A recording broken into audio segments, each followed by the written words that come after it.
Zainabi Dreams na ngasi mayamgidamagta puduna laksariba film asigi maming na Alone hairiba film asi kari kamdawi haina explain tawjarakpada soikiba lankiba yauragasu mayamna ngakpiyu haina channel asigi maikaidagi niksingjari film asi haurakpada aikoina Jessica Kaubi nupi ama ui mahak nongna nupa laikidabadagi wakhal wana leibi pi ama oirami mahaki cargo trailer duda mahakna pugadaba potlam hapchinba loiraba matung mahaki phone da Google Map on tawduna car thauba hauki mahakna numit marini gi trip satpani haibasi film asina aikoida khanghalli mahakna car thauduna lakpaduda mahakna wakhalda yamna refresh phangba haibadu oirami mahakna nungaina thaurakpada umangi maya oiba mafam ama yaurakduna mahaki mamangda car amuba ama yamna nungaitaba maongda thauduna leirambadu mahakna thengnaki Jessica na black car duna tawriba maongdu nungaitraduna hengatke tawbada side pirakide madudagi mana namfuda hengatuna thaurakki black car duna su amuk Jessica ga mananaba thaurakki Jessica na black car dugi maongdu sauningna leiringaida truck ama lakhi maduda black car duna side pirakide maduda Jessica na hengatuna accident thokadabadagi kalami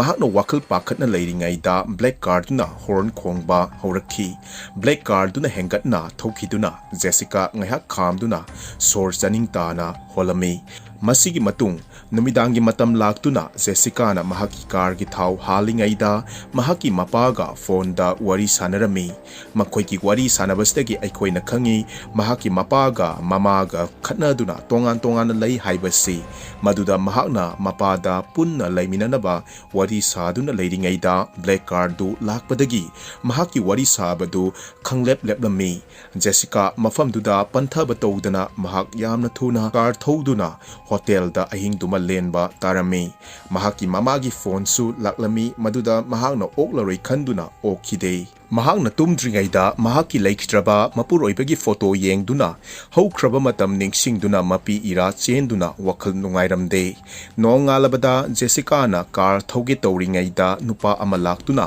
mahaki mingselda thilakhi nupa duna mahaktu black car thogba nupa duni haina saktaklakhi maduda mahakna haukiba numitta tawkiba maongdugi ngakpi naba hairami mahakna hai mahaktu car thona phone da text thanabada mahaki nungaitaba maongdu oikibani haina mahakna su Jessica gi maramda wahang kaya hanglakhi maduda Jessica na nungaitraduna khumdabida makhata na car thaurakhi mahakna hotel dugi town du thadokduna sum lakpada forest amada yoksilakhi masidagi lambi mayaida black car du khamduna gari yadabigi maongda nupa duna leirambadu mahakna thengnaki mahakna kiduna thongnautu lok thamlami maduda nupa duna mateng pangpinaba haizabaduna mahakna mirror du leithaduna wari sanaki nupa duna mahaki car du thau loikre maduna thau pam fauba thinbira muhairami maduda Jessica na thau pam dagi mi tharake haiki nupa duna yadrabada Jessica dagi thau khara piramlaga mahak makhata na lakhi mahakna thaupam ama thengnaduna mafamduda mahak rest tawrami matamduda mahaki mamagi phone lakhi masidadi mahakna paikhatuna wari saki aduda mahaki mamagi wahi watadu nungaitabadagi mahaki family khangandana mahaki khongchattu makhata na chatlage khalami tanja duda black car du thausilakpadu mahakna urami masidagi Jessica na mafamdu yamna thuna thadoklaga chatnaba hotnakhi maramdi black cars na mahaki matung inare haibasi mahakna thajarami mahakna car da tongkhatuna car du thauge tawbada nupa duna Jessica da wari sanagi tawrakpaduda Jessica na matam pidana car du thauba hauki maduda mahaki mamangda van amana thattuna leikhi Jessica na tawriba maongdu pakhatuna leiringaida nupa duna mahaki thongnauda thinduna mahaki mirror du hangdoknaba tawrakhi maduda mahakna kiduna leiringaida van du thaukhirami masidagi Jessica na yamna pakhatna thaurakhi mahakna mahaki ngamjabi speed ta thaurakhi mahakna speed yang na thauringaiduda black car dusu mahaki tungda thaurakpadu mahaki mirror da urami Jessica na 911 da call tawduna mahaktu mioi amana tanaraktuna fanaba tawre haina report pirami maduda police tuna mafam kadai dono haina wahang mathang hanglakpaduda mahakna sauningladuna call du thamlami black car dusu kanna thauraktuna mahaki mamang thana thauki ꯃꯁꯤꯗꯒꯤ ꯖꯦꯁꯤꯀꯥꯅ black ꯀꯥꯔꯗꯨ ꯃꯁꯛ ꯎꯈꯤꯗꯦ꯫ ꯃꯁꯤꯗꯒꯤ ꯖꯦꯁꯤꯀꯥꯅ ꯁꯣꯔ ꯆꯥꯅꯤꯡ ꯈꯔ ꯇꯥꯗꯨꯅ 911ꯗ call ꯇꯧꯗꯨꯅ ꯄꯤꯈꯤꯕ ꯔꯤꯄꯣꯔꯠꯇꯨ ꯁꯣꯏꯕꯗꯒꯤ ꯄꯤꯈꯤꯕꯅꯤ ꯍꯥꯏꯈꯤ꯫ ꯃꯍꯥꯛꯅ ꯅꯨꯡꯉꯥꯏꯅ ꯀꯥꯔꯗꯨ ꯊꯧꯔꯛꯄꯗ ꯈꯪꯍꯧꯗꯅ ꯑꯦꯛꯁꯤꯗꯦꯟ ꯊꯣꯛꯈꯤ꯫ ꯃꯍꯥꯛꯅ ꯀꯥꯔꯗꯒꯤ ꯊꯣꯛꯂꯛꯇꯨꯅ ꯌꯦꯡꯂꯨꯕꯗ ꯃꯍꯥꯛꯀꯤ ꯀꯥꯔꯒꯤ ꯇ꯭ꯔꯦꯂꯔꯗꯨꯒꯤ ꯆꯀꯥ ꯅꯥꯝꯃ ꯑꯃ ꯄꯝꯆꯔ ꯑꯣꯏꯕꯅꯤ ꯍꯥꯏꯕꯁꯤ ꯃꯍꯥꯛꯅ ꯈꯪꯈꯤ꯫ ꯃꯍꯥꯛꯅ ꯀꯔꯝꯅ ꯇꯌꯔꯗꯨ ꯁꯦꯝꯁꯤꯒꯦ ꯈꯜꯂꯤꯉꯩꯗ ꯕ꯭ꯂꯦꯛ ꯀꯥꯔꯗꯨ ꯊꯧꯔꯛꯄ ꯃꯍꯥꯛꯅ ꯎꯕꯗꯒꯤ ꯃꯍꯥꯛꯀꯤ ꯇ꯭ꯔꯦꯂꯔꯗꯨ ꯊꯝꯂꯝꯂꯒ ꯃꯍꯥꯛꯀꯤ ꯀꯥꯔ ꯈꯛ ꯊꯧꯈꯤꯅꯕ ꯍꯥꯏꯅ ꯇꯧꯕꯗ ꯕ꯭ꯂꯦꯛ ꯀꯥꯔꯒꯤ ꯅꯨꯄꯥꯗꯨꯅ ꯍꯥꯜꯂꯛꯇꯨꯅ ꯖꯦꯁꯤꯀꯥꯒꯤ ꯃꯤꯡꯁꯦꯜꯗꯨ ꯊꯨꯒꯥꯏꯔꯛꯈꯤ꯫ ꯅꯨꯄꯥꯗꯨꯅ ꯃꯍꯥꯛꯀꯤ ꯀꯥꯔꯗ ꯆꯪꯂꯛꯇꯨꯅ ꯖꯦꯁꯤꯀꯥꯒ ꯐꯨꯅꯈꯤ꯫ ꯃꯈꯣꯏ ꯉꯥꯏꯍꯥꯛ ꯐꯨꯅꯈꯤ ꯃꯗꯨꯗ ꯅꯨꯄꯥꯗꯨꯅ ꯃꯄꯥꯡꯒꯜ ꯀꯟꯕ ꯍꯦꯟꯕꯅꯤꯅ ꯖꯦꯁꯤꯀꯥꯗ ꯄꯪꯊꯅꯕ ꯏꯟꯖꯦꯛꯁꯟ ꯀꯥꯞꯇꯨꯅ ꯋꯥꯟꯊꯍꯜꯂꯝꯃꯤ꯫ ꯖꯦꯁꯤꯀꯥꯅ ꯋꯥꯈꯜ ꯇꯥꯔꯛꯄꯗ ꯃꯍꯥꯛꯅ ꯌꯥꯝꯅ ꯍꯩꯅꯗꯕ ꯔꯨꯝꯗ ꯃꯍꯥꯛꯅ ꯂꯩꯔꯝꯕ ꯕꯥꯔꯕ ꯋꯦꯌꯔꯅ ꯈꯥꯖꯤꯟꯕ ꯋꯥꯜꯗꯨ ꯎꯕꯗ ꯍꯦꯟꯅ ꯑꯀꯤꯕ ꯄꯣꯛꯂꯝꯃꯤ꯫ ꯃꯍꯥꯛꯅ ꯊꯣꯡꯗꯨ ꯍꯥꯡꯗꯨꯅ ꯆꯦꯟꯈꯤꯅꯕ ꯈꯜꯂꯝꯃꯤ꯫ ꯊꯣꯡꯗꯨ ꯂꯣꯛ ꯇꯧꯔꯝꯕꯅ ꯃꯗꯨꯁꯨ ꯎꯄꯥꯏ ꯂꯩꯔꯝꯗꯦ꯫ ꯃꯁꯤꯗꯒꯤ ꯃꯍꯥꯛꯅ ꯃꯤꯅ ꯆꯠꯄꯒꯤ ꯃꯈꯣꯜ ꯑꯃ ꯇꯥꯔꯝꯃꯤ꯫ ꯃꯍꯥꯛꯅ ꯇꯥꯔꯤꯕꯗꯨ ꯀꯅꯥꯅꯣ ꯍꯥꯏꯅ ꯌꯦꯡꯂꯨꯕꯗ ꯅꯨꯄꯥꯗꯨꯒꯤ ꯑꯣꯏꯔꯝꯃꯤ꯫ ꯅꯨꯄꯥꯗꯨꯗ ꯃꯍꯥꯛꯅ ꯃꯐꯝꯗꯨꯗꯒꯤ ꯊꯥꯗꯣꯛꯄꯤꯅꯕ ꯍꯥꯏꯖꯈꯤ ꯃꯗꯨꯗ ꯃꯍꯥꯛꯅ ꯇꯨꯃꯤꯟꯅ ꯂꯩꯌꯨ ꯍꯥꯏꯔꯝꯂꯒ ꯆꯠꯈꯤ꯫ ꯃꯁꯤꯗꯒꯤ ꯅꯨꯄꯥꯗꯨ ꯊꯦꯡꯂꯕ ꯑꯍꯤꯡꯒꯤ ꯃꯇꯝ ꯐꯥꯎ ꯂꯥꯛꯈꯤꯗꯦ꯫ ꯀꯣꯟꯅꯊꯪꯗ ꯅꯨꯄꯥꯗꯨꯅ ꯇꯣꯔꯆ ꯂꯥꯏꯠ ꯊꯥꯟꯗꯨꯅ ꯖꯦꯁꯤꯀꯥꯗꯨ ꯀꯤꯍꯜꯂꯝꯃꯤ꯫ ꯖꯦꯁꯤꯀꯥꯅ ꯃꯍꯥꯛꯄꯨ ꯊꯥꯗꯣꯛꯄꯤꯌꯨ ꯍꯥꯏꯅ ꯄꯩꯁꯥ ꯈꯔꯁꯨ ꯄꯤꯔꯝꯃꯤ꯫ ꯃꯗꯨꯗ ꯅꯨꯄꯥꯗꯨꯒꯤ ꯋꯥꯍꯩ ꯋꯥꯇꯥꯗꯨꯗ ꯈꯪꯈꯤ ꯅꯨꯄꯥꯁꯤꯅ ꯐꯥꯔꯤꯕꯁꯤ ꯅꯨꯄꯤ ꯑꯁꯤꯅ ꯑꯍꯥꯟꯕ ꯅꯠꯇꯦ ꯍꯥꯏꯕꯗꯤ ꯃꯍꯥꯛ ꯑꯁꯤ ꯁꯦꯔꯤꯌꯦꯜ ꯀꯤꯂꯔꯅꯤ ꯍꯥꯏꯕꯅꯤ꯫ ꯅꯨꯄꯥꯁꯤꯅ ꯖꯦꯁꯤꯀꯥꯗ ꯃꯍꯥꯛꯀꯤ ꯐꯤꯔꯣꯜꯗꯨ ꯂꯧꯊꯣꯛꯅꯕ ꯍꯥꯏꯈꯤ ꯃꯗꯨꯗ ꯖꯦꯁꯤꯀꯥꯅ ꯇ꯭ꯔꯤꯛ ꯇꯧꯗꯨꯅ ꯃꯍꯥꯛ ꯕꯥꯊꯔꯨꯝ ꯆꯪꯅꯤꯡꯏ ꯍꯥꯏꯈꯤ꯫ ꯅꯨꯄꯥꯗꯨꯅ ꯖꯦꯁꯤꯀꯥꯗꯨ ꯅꯝꯊꯨꯗꯨꯅ ꯃꯍꯥꯛꯀꯤ ꯑꯥꯏꯄꯦꯗꯇꯨ ꯂꯧꯊꯣꯛꯂꯒ ꯖꯦꯁꯤꯀꯥꯒꯤ ꯂꯩꯈꯤꯗ꯭ꯔꯕ ꯅꯨꯄꯥꯒꯤ ꯚꯤꯗꯤꯑꯣ ꯑꯗꯨ ꯌꯦꯡꯂꯝꯃꯤ꯫ ꯃꯗꯨꯗ ꯅꯨꯄꯥꯗꯨꯅ ꯖꯦꯁꯤꯀꯥꯒꯤ ꯂꯤꯛꯇ ꯋꯦꯗꯤꯡ ꯔꯤꯡ ꯌꯥꯎꯔꯝꯕꯗꯨ ꯎꯕꯗ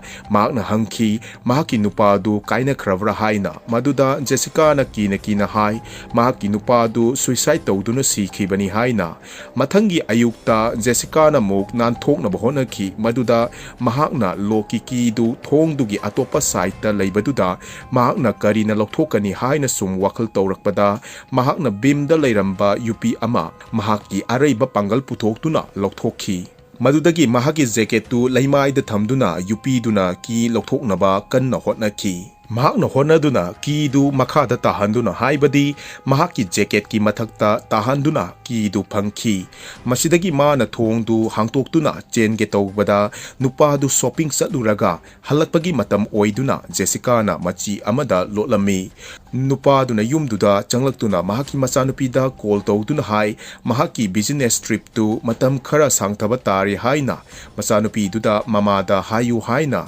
ꯅꯨꯄꯥꯗꯨꯅ ꯍꯥꯏꯔꯝꯃꯤ꯫ ꯐꯣꯟ ꯊꯝꯈ꯭ꯔꯕ ꯃꯇꯨꯡ ꯅꯨꯄꯥꯗꯨꯅ ꯖꯦꯁꯤꯀꯥꯕꯨ ꯐꯥꯗꯨꯅ ꯊꯝꯂꯝꯕ ꯔꯨꯝꯗꯨꯗ ꯌꯦꯡꯂꯝꯃꯤ꯫ ꯃꯗꯨꯒꯤ ꯇꯥꯟꯖꯥ ꯂꯧꯗꯨꯅ ꯖꯦꯁꯤꯀꯥꯗꯨ ꯊꯣꯡ ꯍꯥꯡꯗꯣꯛꯇꯨꯅ ꯆꯦꯜꯂꯛꯈꯤ꯫ ꯅꯨꯄꯥꯗꯨꯅ ꯃꯍꯥꯛꯇꯨ ꯆꯦꯟꯈ꯭ꯔꯦ ꯈꯪꯂꯛꯄꯗ ꯃꯍꯥꯛꯅ ꯇꯥꯟꯅꯔꯛꯈꯤ꯫ ꯁꯣꯝꯗꯁꯨ ꯖꯦꯁꯤꯀꯥꯅ ꯃꯥꯒꯤ ꯊꯋꯥꯏ ꯍꯤꯡꯅꯕ ꯍꯥꯏꯅ ꯌꯥꯡꯅ ꯆꯦꯜꯂꯛꯄꯗ ꯆꯩꯒꯨꯝꯂꯕ ꯄꯣꯠꯁꯛ ꯑꯃꯅ ꯃꯈꯣꯡꯗ ꯐꯥꯎꯅ ꯊꯤꯟꯗꯨꯅ ꯃꯍꯥꯛ ꯆꯩꯅꯥ ꯐꯪꯈꯤ꯫ ꯃꯗꯨꯗꯒꯤ ꯃꯥꯅ ꯀꯟꯅ ꯂꯥꯎꯈꯠꯇꯨꯅ ꯁꯠꯇꯣꯛꯂꯒ ꯃꯈꯥ ꯇꯥꯅ ꯃꯍꯥꯛ ꯋꯥꯅ ꯆꯦꯜꯂꯛꯈꯤ꯫ ꯃꯍꯥꯛꯅ ꯂꯥꯎꯈꯤꯕꯗꯨꯗ ꯅꯨꯄꯥꯗꯨꯅ ꯃꯍꯥꯛꯀꯤ ꯂꯩꯐꯝ ꯈꯪꯂꯗꯨꯅ ꯃꯍꯥꯛꯄꯨ ꯃꯈꯥ ꯇꯥꯅ ꯇꯥꯟꯅꯔꯛꯈꯤ꯫ ꯖꯦꯁꯤꯀꯥꯅ ꯁꯨꯝ ꯆꯦꯜꯂꯛꯄꯗ ꯃꯃꯥꯡꯗ ꯇꯨꯔꯦꯜ ꯑꯃꯅ ꯊꯠꯇꯨꯅ ꯂꯩꯔꯝꯕ ꯑꯗꯨꯗ ꯅꯨꯄꯥꯗꯨꯅ ꯆꯦꯟꯐꯝ ꯂꯩꯇ꯭ꯔꯦ ꯈꯜꯂꯨꯕꯗ ꯍꯔꯥꯎꯔꯝꯃꯤ꯫ ꯃꯗꯨꯗ ꯍꯟꯕ ꯀꯧꯕ ꯂꯩꯇꯅ ꯖꯦꯁꯤꯀꯥꯅ ꯇꯨꯔꯦꯜꯗꯨꯗ ꯆꯣꯡꯊꯈꯤ꯫ ꯏꯔꯩꯗꯨꯅ ꯃꯍꯥꯛꯇꯨ ꯃꯐꯝ ꯑꯃꯗ ꯄꯨꯊꯔꯛꯇꯨꯅ ꯐꯣꯔꯦꯁ ꯑꯃꯗ ꯃꯍꯥꯛ ꯀꯥꯈꯠꯂꯛꯈꯤ꯫ ꯃꯍꯥꯛꯅ ꯃꯐꯝꯗꯨꯗꯒꯤ ꯆꯩ ꯑꯃꯅ ꯆꯩꯁꯨ ꯁꯥꯗꯨꯅ ꯃꯍꯥꯛ ꯈꯣꯡꯗꯨ ꯌꯥꯗ ꯂꯥꯛꯂꯝꯃꯤ꯫ ꯃꯗꯨꯗꯁꯨ ꯃꯤꯈꯣꯜ ꯑꯃ ꯇꯥꯔꯛꯈꯤ꯫ ꯃꯍꯥꯛꯅ ꯂꯨꯝꯗꯨꯅ ꯃꯤꯑꯣꯏꯗꯨꯗ ꯆꯩꯗꯨꯅ ꯐꯨꯈꯤ꯫ ꯃꯗꯨꯗ ꯃꯍꯥꯛꯅ ꯐꯨꯔꯤꯕ ꯅꯨꯄꯥꯗꯨ ꯁꯥꯗꯥꯟꯕ ꯑꯍꯟ ꯑꯣꯏꯔꯝꯃꯤ꯫ ꯖꯦꯁꯤꯀꯥꯅ ꯁꯥꯗꯥꯟꯕꯅꯤ ꯍꯥꯏꯅ ꯈꯪꯂꯛꯄꯗ ꯃꯍꯥꯛꯅ ꯅꯨꯄꯥꯗꯨꯗ ꯃꯍꯥꯛꯅ ꯑꯦꯇꯦꯛ ꯇꯧꯈꯤꯕꯗꯨ ꯉꯥꯛꯄꯤꯌꯨ ꯍꯥꯏꯅ ꯍꯥꯏꯖꯈꯤ꯫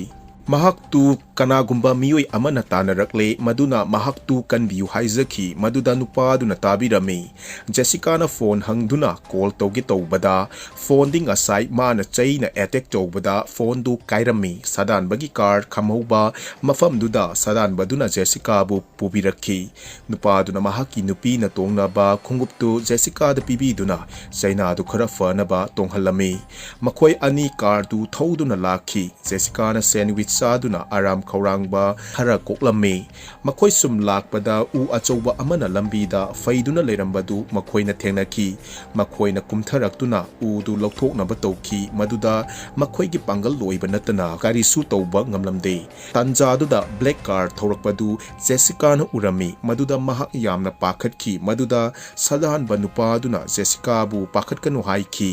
black car gi nupaduna sadan ba mioiduda Jessica si mahak ki sister ni mahak mental problem leibadagi mahak yumdagi nanthokuna chen khibani hairami Maduda sadan ba mioidu thajaduna Jessica bu black car gi nupaduna punaba tawbada thinglamde nupaduna Jessica da nuksiba saduna konge tawrami maduda Jessica na utliba maongdu ubada sadan ba mioidu chingnarakuna gun point tawrami madugi tanja logduna Jessica forest tu da chenki black car gi nupaduna sadan badu namthuduna nongmai munki aduga nongmaiduna kaptuna hatki Jessica thawai hingnaba haina chelakpada Numita Kirami, Nong Sutaba Horaki, Mahakna Nung Amagi Makada, Tumnaba Taurami, Laibak Tibadi, Nupaduna Torskaptuna, Mabu, Tiraklami, Nupaduna Satkiva Sarami, Aduga, Jessica na Tolakba, Timing da, Jessica da Nongwina Kapada, Makong da Panduna, Habung Amada Lotuna Laiki, Maduda Nupaduna Uhodrabada, Mahakna Jessica da, Matam Taduna Tolaknaba, Haiki, Maduda Tolak Trabadi, Mahakbu Hatkani Haina Kihanki. Maduda su tholak trabada mahaki laikhitraba nupa bu saiduna sauna bahona ki maduda Jessica na tholakpa koba laikhitabadagi nupa duna chatkirami Jessica na wamanduna ukong amada tumtharami no ngalabada mikap tholak tuna ma na makata na lakpada black car du thokhibadu mahakna uki nupa duna sadan ba mioidugi asi bhaksang du phumnaba tawrami madugi tanja logduna Jessica na black car dugi nakta changsilaktuna thong du hanglaga phone Tirami, phone de hek fangbaga nupaduna asiba haksang phombodusu loirami madudagi Jessica na maningi sitta lolami nupaduna car thoba hauduna mahaki phone du kaide lai haina yenglakpada phone du phangdabadagi khanglakhi mahaki car da mioi ama lakre haibasi Jessica na su tire range ama paiduna 911 da call tawki adubu mahakna wakan na ngangba yadabana mahakna tawriba call adu aremba takhi nupaduna ka du breakfast Aduna Chingnana Maningda Yanglaki Maduda Jessica na mahakna pairiba tire range tuna nupa duda thaduna phuki nupa du su car thoba hoki Jessica da nupa du gi thang duna thinnaba toki maduda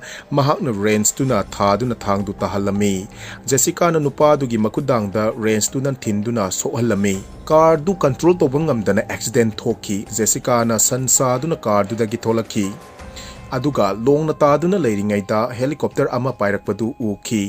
mangna hawalaktuna nupadugi phone duna nupadugi nupida call tawtuna hai nahaki nupasi business satpanatte serial killer ni haina nupadusu tholaktuna mahaki nupida Jessica na haibadu mahakna su tapadagi sauraduna Jessica bu hatlagi haibagi matagum mabani phunaki Jessica su tire range tu pairami mabani phunaba yaba phunarbada nupaduna Jessica da thang na soalami masigi matung mabani phunaba leplamde maduda Jessica na nupadugi thangduna nupadugi mabukta thinduna hatlami Jessica yamna wamanduna lefa faw ngamlamde tanjadu da helicopter laktuna mahakpu kanbiki asumna film asi loisali